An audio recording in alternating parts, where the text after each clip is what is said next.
moving on over to the Jammans. Basically, when Digitech created the Jamman pedal, they basically created the first looper.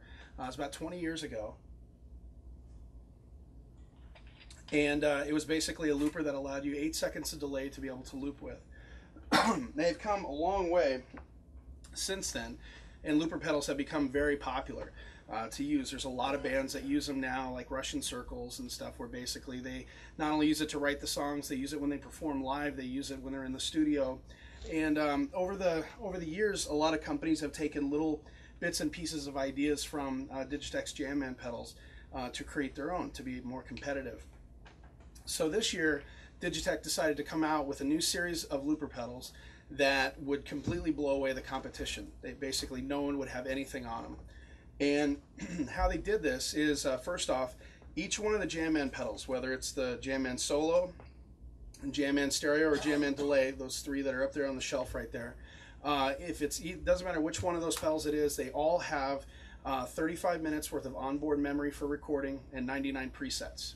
The big thing about that too is that the memory that it uses in recording is full CD quality 44.1 WAV files, unlike the competition that uses MP3 and compressed audio. Now, if you're in the studio recording, you can get away with using compressed audio live, but when you're in the studio recording, the last thing you're going to want to hear is one of your tracks is MP3 quality audio, the other's full CD quality audio, and that's before you even start mixing. So you really want to have CD quality audio in the studio, and these give you that. All three of the pedals also have the ability to use an SD card to expand the memory and get an additional 16 hours worth of memory for recording and an additional 99 presets. Now you're looking at 198 presets and 16 hours of recording time.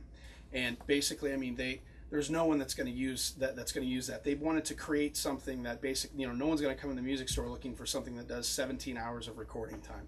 I mean, if you fill up all 16 hours and 198 presets, you need to be able to leave your house and go see what else is out in the world, because you've been spending a lot of time indoors.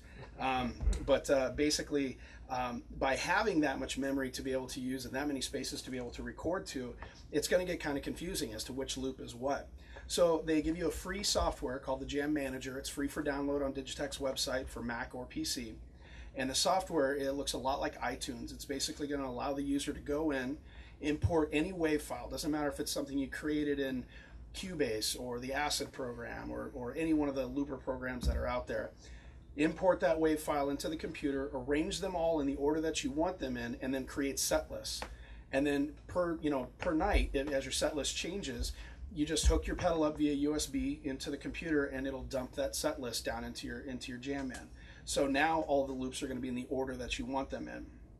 So if you're playing a show, you don't want to have to scroll from preset 1 to preset 195 to preset 50. You just have them all in the order that you want. The other cool thing about the Jam Manager software is it allows a lot of editing inside as well. So you can go in and you can actually normalize the loops. You can take the volumes of loops down if you want to. You can go in and use the multiplier button. Say the loop was only 1 measure long and you want to make it 16 measures long. You're able to do that in there as well. You can also rank the loop on like a 5-star system on how well you think the loop turned out, if it's something you ever want to use again. And if you can't come up with a million different names for all your loops, it's got this little random name generator thing in there which comes up with some really interesting names for stuff. I don't know how it does its thing, but yeah, you'd never come up with these names on your own. And then basically you just go through and, as I said, create all these different set lists for your loops and dump them in to your Jamman pedal each night. So it's pretty a cool setup to be able to use. Yep. I have the original Jamman.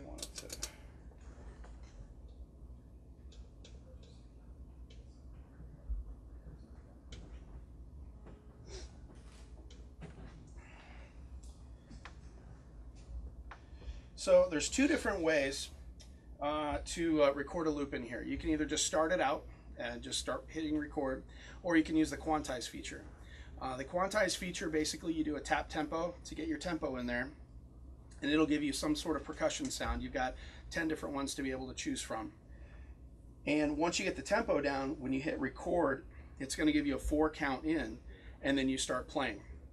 Now if I come in late or I end early, it's going to fix that and it's going to stretch it out so it fills up the whole phrase and it sounds like I never made a mistake. So that's why I always like to use the quantize feature.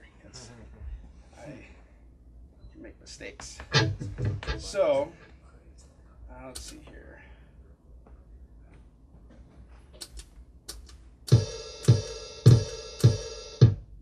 So as that drum beat's going, I just pick the preset that I want to be in,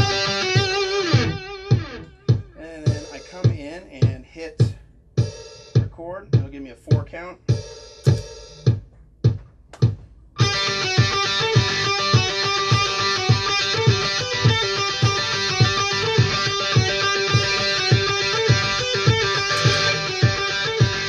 that cycles around, I can choose something else like a bass line.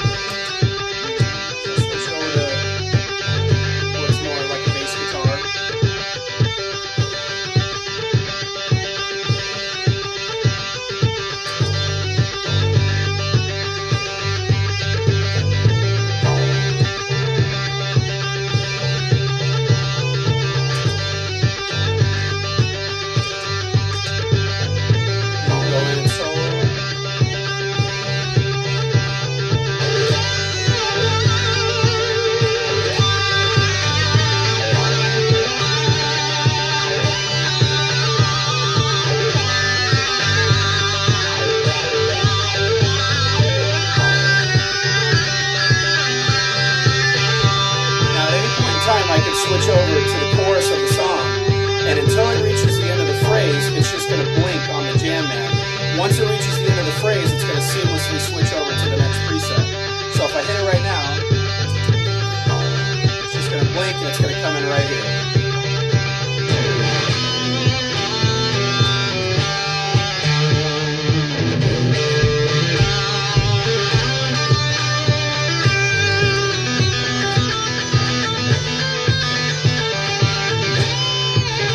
And at any time I can also switch back to the verse.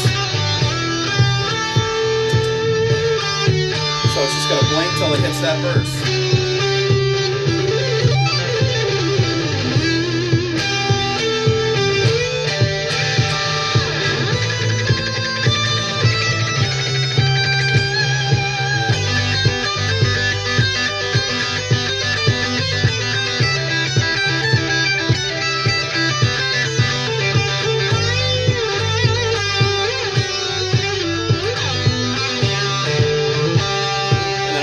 Cycling all night long through both the pieces, or however many pieces I put in there for the song.